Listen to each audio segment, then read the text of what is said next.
कनुप्रिया, धर्मवीर भारती।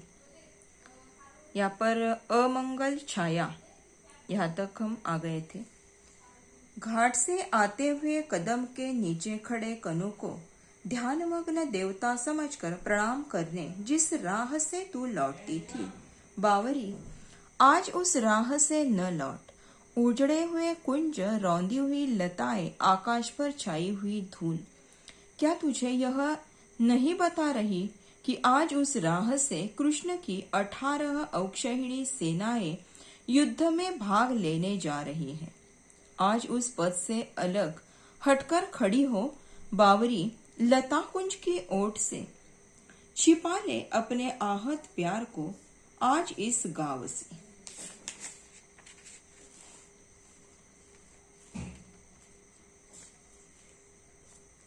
द्वारिका की युद्धोन्मुख सेनाएं गुजर रही है। मान लिया कि कनु तेरा सर्वाधिक अपना है। मान लिया कि तू उसके रोम रोम से परिचित है। मान लिया कि ये अगणित सैनिक एक एक उसके हैं, पर जान रख कि ये तुझे बिल्कुल नहीं जानते। पद से हट जा बावरी। आज आम्रवृक्ष की डाल उनकी विशेष प्रिय थी। तेरे न आने पर सारी शाम इस पर टीक उन्होंने बंसी में बार बार तेरा नाम भर कर तुझे टेरा था। आज यह आम की डाल सदा सदा के लिए काट दी जाएगी, क्योंकि कृष्ण के सेनापतियों के वायुवेगगामी रथों की गगनचुंबी ध्वजाओं में यह नीची डाल अटकती है और यह पद के किनारे खड़ा छायादार पावन अशोक वृक्ष आज खंड खंड हो जाएगा। तो क्या यदि ग्रामवासी सेनाओं के स्वागत में तोरण नहीं सजाते तो क्या सारा ग्राम नहीं उजाड़ दिया जाएगा? दुख क्यों करती है पगली? क्या हुआ जो कनु के ये वर्तमान अपने तेरे उन तन्मय क्षणों की कथा से अनभिज्ञ है? उदास क्यों होती है सा समझ कि इस भीड़ भाड़ में तू और क्या तेरा प्यार नितांत अपरिचित है। छूट गए हैं गर्व कर बावरी, कौन है जिसके महान प्रिय की 18 औक्षहिणी सेनाएं हो।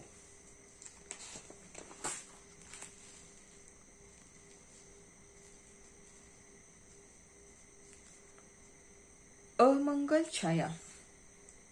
राधा कनुप्रिया कृष्ण से कह रही है कि घाट से आते हुए कदम्ब के नीचे खड़े कनु को ध्यानमग्न देवता समझकर तू प्रणाम करती थी।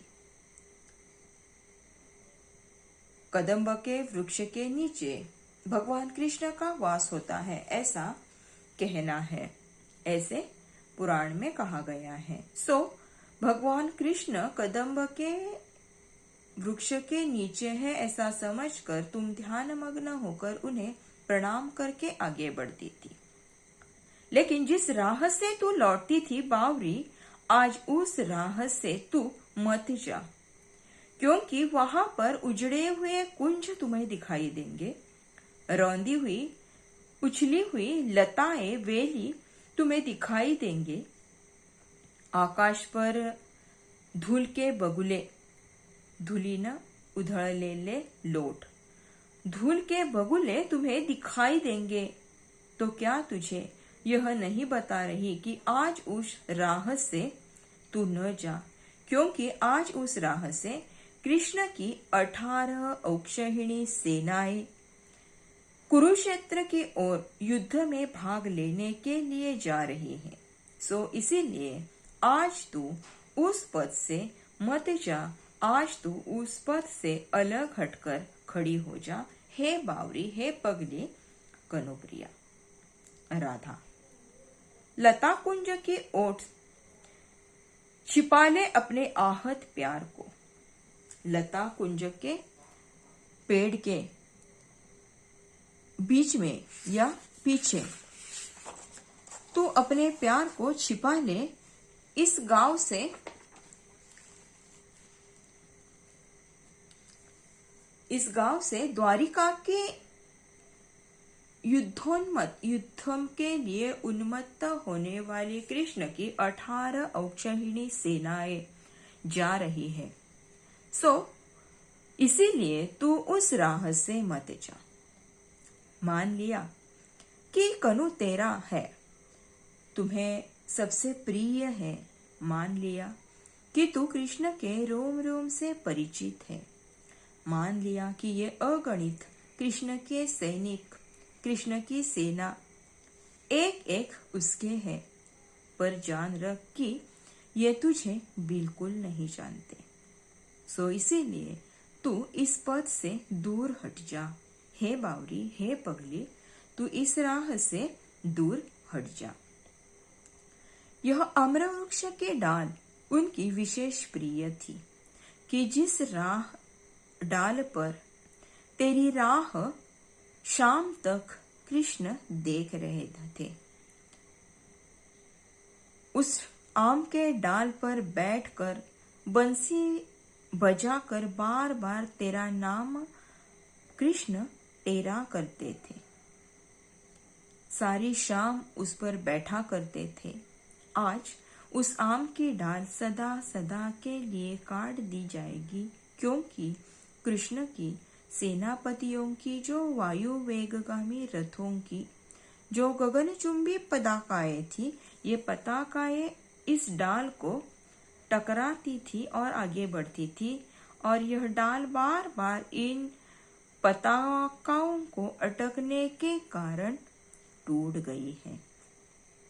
यह पथ के किनारे खड़ा जो छाया देने वाला अशोक का वृक्ष था, वह भी आज तोड़ दिया गया है, खंड खंड हो गया है, टुकड़े टुकड़े उसके कर दिए गए हैं। और इतना ही नहीं, तो जिस गांव से ये सेनाएं जा रही है, अगर वे गांव के वासी इन सेनाओं का स्वागत नहीं करेंगे, तोरण नहीं सजाएंगे, तो कदाचित वे गांव भी उजाड़ दिए जाएंगे। सो इसीलिए हे राधा, तू उस रास्ते से मत जा। हे कनुप्रिया, तू दुख क्यों करती है पगली? क्या हुआ है? कनु के वे वर्तमान अपने तेरे उन तन्मयता के क्षणों की कथा से अनभिज्ञ है। कनु, कृष्ण तुम्हारे तन्मयता के गहरे क्षणों को जानते नहीं हैं, बिल्कुल उससे अनभिज्ञ है वे। तू उदास मत हो जा। हे ना समझ राधा। कनु प्रिया, तू भीड़ भाड़ में तेरा नितांत प्यार कि जो तुमसे छूट गया है, जिससे कनु अपरिचित है, इसके बारे में तू मत सोच, क्योंकि तुझे इस बात का गर्व करना चाहिए कि ऐसे किसके महान प्रेमी है जिसके महान प्रेमी के पास 18 औक्षहिणी सेनाएं हैं। सो इस बात का तुझे गर्व करना चाहिए। अगला सर्ग है एक प्रश्न। अच्छा मेरे महान कनु, मान लो कि क्षण भर को यह मैं स्वीकार लूं कि मेरे ये सारे तन्मयता के गहरे क्षण सिर्फ भावावेश थे, सुकोमल कल्पनाएं थी, रंगे हुए अर्थहीन आकर्षक शब्द थे। मान लो कि क्षण भर को मैं यह स्वीकार कर लूं कि पाप पुण्य, धर्माधर्म, न्याय दंड, क्षमाशील वाला यह तुम्हारा युद्ध सत्य है, तो भी क्या मैं क्या करूं करूं? मैं तो वही हूं, तुम्हारी बावरी मित्र, जिसे सदा उतना ही ज्ञान मिला जितना तुमने उसे दिया।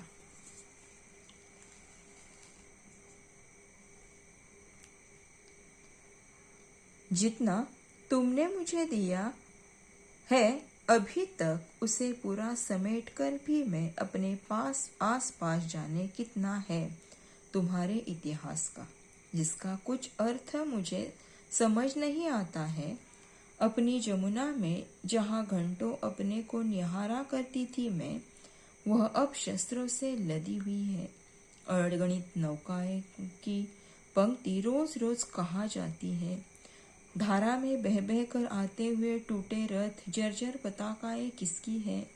हारी हुई सेनाएं, जीती हुई सेनाएं, नभ को कांपते हुए युद्ध घोष, क्रंदन स्वर, भागे हुए सैनिकों से सुनी हुई।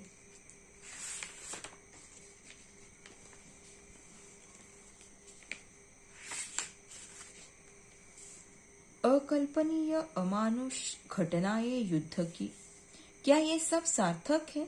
चारों दिशाओं से उत्तर को उड़ उड़कर जाते हुए गिद्धों को क्या तुम बुलाते हो?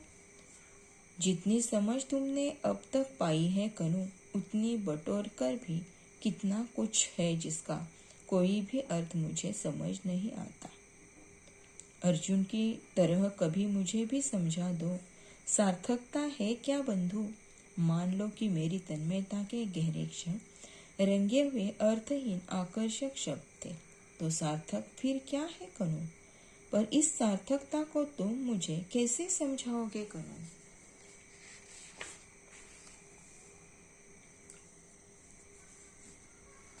एक प्रश्न, यह सर्ग हम देख रहे हैं। कनुप्रिया कृष्ण से एक प्रश्न पूछ रही है कि अच्छा ठीक है, हे मेरे महान कनु, मान लो कि एक क्षण के लिए मैं यह स्वीकार करती हूं कि मेरे ये सारे तन्मयता के गहरे क्षण कि जो तुम्हें लगता है सिर्फ भावावेश थे, मेरी सुकोमल कल्पनाएं थी, रंगे हुए अर्थहीन आकर्षक शब्द थे। मान लो कि क्षण भर के लिए मैं यह स्वीकार करती हूँ कि पाप पुण्य, धर्माधर्म, न्याय दंड, क्षमाशीलता, यह तुम्हारा युद्ध इस पर अटका हुआ है, इसीलिए यह युद्ध हो रहा है। तो भी मैं क्या करूं कनु? मैं तो तुम्हारी वही पगली मित्र हूँ, बावरी मित्र हूँ, जिसे सदा हमेशा जितना ज्ञान तुमने मुझे दिया है उतना ही ज्ञान मैंने मेरे लिए लिया है। जितना तुमने मुझे दिया अभी तक वह सारा मैंने समेट कर रखा है। आसपास जाने कितना है तुम्हारे इतिहास का जिसका कुछ अर्थ मुझे समझ नहीं आता। अपनी जमुना नदी में घंटों घंटों तक मैं हमेशा तुम्हें निहारा करती थी। आज वह जमुना नदी शस्त्रों से लदी हुई असंख्य नौकाएं उस नदी से जा रही है। मैं हर रोज देख रही हूँ धारा में बह बह कर आते हुए टूटे हुए रथों की जर्जर पताकाएं न जाने किसकी है, मैं हमेशा देखा करती हूँ। हारी हुई सेनाएं, जीती हुई सेनाएं, आकाश को कांपते हुए जो युद्ध घोष हो रहे हैं, जो क्रंदन स्वर सुनाई दे रहे हैं, भागे हुए सैनिक,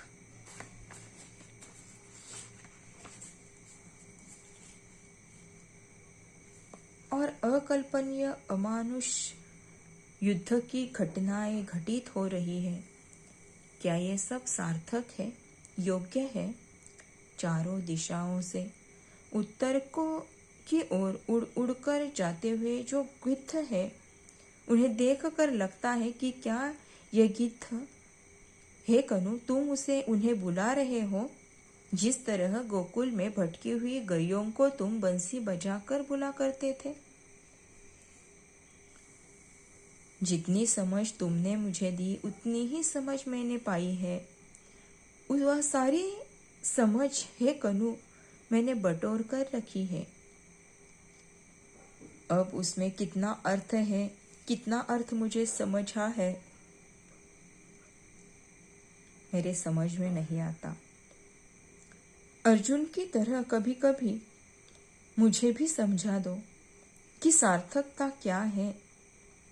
मान लो कि मेरी तन्मयता के गहरे क्षण रंगे हुए अर्थहीन और आकर्षक शब्द थे। तो क्या सार्थकता क्या है कनु? इस सार्थकता को तुम मुझे कैसे समझाओगे कनु? हे कनु, युद्ध की सार्थकता और मेरे इन तन्मयता के गहरे क्षण तुम मुझे समझाओ कि ये क्या है। यहाँ तक हम आज रुकते हैं, आगे का हम अगले पीरियड में ले लेंगे। धन्यवाद।